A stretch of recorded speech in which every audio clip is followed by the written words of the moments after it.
Alors bonjour à tous, aujourd'hui nous continuons la lecture des commentaires compilés par saint Thomas d'Aquin sur l'Évangile selon saint Matthieu, et nous en sommes rendus au verset 33 à 35 du chapitre 12, que je vais lire. Ou dites que l'arbre est bon et son fruit bon, ou dites que l'arbre est mauvais et son fruit mauvais, car c'est par son fruit qu'on connaît l'arbre. Race de vipères, comment pourriez-vous dire des choses bonnes, méchants que vous l'êtes? Car la bouche parle de l'abondance du cœur. L'homme bon tire du bon trésor de son cœur des choses bonnes, et l'homme mauvais d'un mauvais trésor tire des choses mauvaises. Alors, comme toujours, on aime bien démarrer avec saint Jean Chrysostome qui fait un rappel et qui nous indique que notre Seigneur ne se contente pas de cette première réfutation, il veut les confondre par de nouvelles raisons. Ce n'est pas sans doute pour se justifier à leurs yeux, il l'avait fait suffisamment, mais pour changer les dispositions de leur cœur. Il leur dit donc, ou dites qu'un arbre est bon, etc. Paroles qui veulent dire, personne d'entre vous n'a osé dire qu'il était mal de délivrer les hommes du démon. Toutefois, comme ils n'attaquaient pas les œuvres elles-mêmes, mais qu'ils prétendaient que le démon en était l'auteur, il leur démontre que cette accusation est contraire à toutes les règles du raisonnement, ainsi qu'à toutes les idées reçues, et que de pareilles inventions sont le comble de l'impudence. Comme le dit saint Jérôme, il les tient resserrés dans un raisonnement que les Grecs appellent aphyton, je le prononce pas correctement, et que nous pouvons appeler raisonnement, et qu'on ne peut éluder. Il les renferme comme dans un cercle d'où ils ne peuvent sortir, et les presse par les deux faces de cet argument. Si le démon est mauvais, il ne peut faire des actions qui soient bonnes. Et si les actions dont vous avez été témoin sont bonnes, le démon ne peut en être l'auteur, car il n'est pas possible que le bien puisse naître du mal ou le mal venir du bien. En effet, nous dit saint Jean Chrysostome, on juge l'arbre à son fruit, non pas le fruit par l'arbre, comme le dit notre Seigneur lui-même, car c'est par le fruit que l'on connaît l'arbre. Bien que ce soit l'arbre qui produise le fruit, c'est cependant le fruit qui détermine l'espèce de l'arbre. Mais pour vous, vous faites le contraire. Vous ne trouvez rien à apprendre dans les œuvres et vous condamnez l'arbre en m'appelant possédé du démon. Comme le dit saint Hilaire, il réfute donc les calomnies des Juifs qui, tout en comprenant que les œuvres du Christ exigeaient une puissance divine, ne voulurent pas cependant reconnaître sa divinité, mais en même temps, il condamne tous ceux dont la foi pervertie devait dans la suite embrasser avec ardeur les différentes hérésies qui ont nié sa divinité et son unité de nature avec le Père, malheureux qui ne pouvaient, comme les gentils, s'excuser sur leur ignorance, qui cependant n'avaient pas la connaissance de la vérité. Cet arbre, c'est le Sauveur lui-même revêtu de la nature humaine, parce qu'en effet la fécondité intérieure de sa puissance se répand au dehors, en fruits abondants et variés. Il faut donc faire un bon arbre avec de bons fruits, ou un arbre mauvais avec de mauvais fruits. Non pas qu'un bon arbre puisse être mauvais, ou qu'un mauvais arbre puisse être bon, mais par cette comparaison, le Sauveur veut nous faire comprendre qu'il faut abandonner le Christ comme étant inutile, ou s'attacher à lui comme étant la source féconde de tout bon fruit.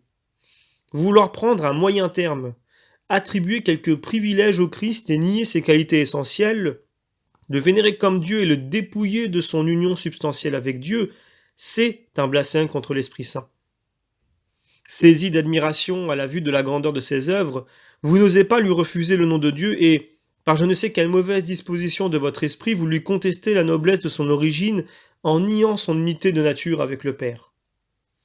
Ou bien encore, nous dit saint Augustin, le Seigneur nous rappelle ici l'obligation d'être de bons arbres si nous voulons produire de bons fruits, car ces paroles, faites un bon arbre et que ses fruits soient bons, renferment un précepte salutaire auquel nous devons obéir, tandis que les paroles suivantes, faites un arbre mauvais et que ses fruits soient mauvais, ne nous imposent pas l'obligation d'agir de la sorte, mais nous avertissent d'éviter une pareille conduite. Notre Seigneur avait ici en vue des hommes qui, tout mauvais qu'ils étaient, prétendaient pouvoir dire de bonnes choses ou faire de bonnes actions. Il leur déclare que cela est impossible car il faut changer l'homme si l'on veut changer ses œuvres. Si l'homme persiste dans ce qui le rend mauvais, il ne peut faire de bonnes œuvres. S'il persévère dans ce qui le rend bon, il ne peut en faire de mauvaises. Or le Christ a trouvé tous les arbres mauvais, mais il a donné le pouvoir de devenir enfant de Dieu à tous ceux qui croyaient en lui. Et comme le dit saint Jean Chrysostome, comme il défendait ici non pas ses intérêts, mais les œuvres de l'Esprit Saint, il leur adresse ses reproches justement mérités. Race de vipères, comment pouvez-vous dire de bonnes choses, vous qui êtes mauvais? En leur parlant de la sorte, il accuse leur conduite, et tout à la fois il la fait servir de preuve de ce qu'il vient de dire. Vous qui êtes de mauvais arbres, semble-t-il leur dire, vous ne pouvez pas porter de bons fruits. Je ne suis donc pas étonné que vous parliez de la sorte, car vos pères étaient vicieux, votre éducation était mauvaise, et vous avez une âme portée au mal. Remarquez qu'il ne dit pas « Comment pouvez-vous dire de bonnes choses alors que vous êtes une race de vipères ?» Car voici la construction naturelle de la phrase. Comment pouvez-vous dire de bonnes choses étant mauvais comme vous l'êtes? Il les appelle race de vipères parce qu'ils se glorifiaient de leurs ancêtres et pour anéantir leur orgueil, il les sépare de la race d'Abraham et leur déclare que leurs aïeux leur ressemblaient.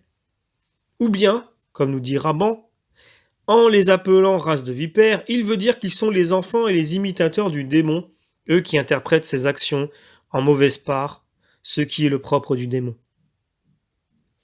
Prenons maintenant l'expression « la bouche parle de l'abondance du cœur ». Eh bien, un homme parle de l'abondance du cœur quand il connaît l'intention qui le fait parler.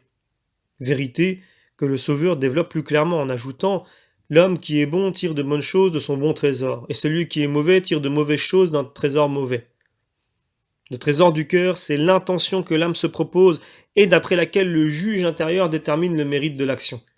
C'est elle qui fait que des actions éclatantes ne reçoivent quelquefois qu'une légère récompense et que, par suite de la négligence d'un cœur que la tiédeur domine, des actes de vertu héroïque sont faiblement récompensés par le Seigneur. Comme le dit saint Jean Chrysostome, il donne encore ici une preuve de sa divinité qui pénètre les fonds des cœurs, et il nous apprend que non seulement les paroles coupables, mais les mauvaises pensées recevront leur châtiment. Du reste, c'est une conséquence naturelle que l'excès de la malice du cœur se répande en dehors par les paroles qui sortent de la bouche. Aussi, lorsque vous entendez un homme proférer de mauvais discours, tenez pour certain que la malice de son âme est bien plus grande que ne l'indiquent ses paroles, car elles ne sont que l'exubérance de la corruption de son cœur. C'est en cela que ce reproche est plus sévère et plus sensible pour les Juifs, car si leurs paroles sont si mauvaises, jugez combien la source d'où elles découlent doit être corrompue. Voici en effet ce qui arrive ordinairement. C'est que la langue retenue par la honte ne répand pas immédiatement tout son venin, tandis que le cœur, qui n'a aucun homme pour témoin de ses actes, se livre sans crainte à tout le mal qui se présente à la volonté, car Dieu est son moindre souci, et lorsque le mal déborde à l'intérieur, il se répand à l'extérieur par les paroles. Ce qui fait dire au Seigneur, c'est de l'abondance du cœur que la bouche parle. Et encore, l'homme tire ses paroles du trésor de son cœur. Saint Jérôme, avec lequel nous allons terminer, précise, en disant « L'homme qui est bon tire de bonnes choses d'un bon trésor », eh bien le Sauveur fait voir aux Juifs coupables de blasphème à l'égard de Dieu dans quel trésor ils ont puisé ces blasphèmes. Ou bien cette pensée se rapporte à ceux qui précèdent et leur montre que de même qu'un homme qui est bon ne peut dire de mauvaises choses, de même celui qui est mauvais ne peut en dire de bonnes. Ainsi le Christ ne peut faire de mauvaises œuvres et le démon ne peut en faire de bonnes. C'est ici donc que nous terminons notre lecture des commentaires compilés par saint Thomas d'Aquin sur l'Évangile selon saint Matthieu chapitre 12 versets 33 à 35.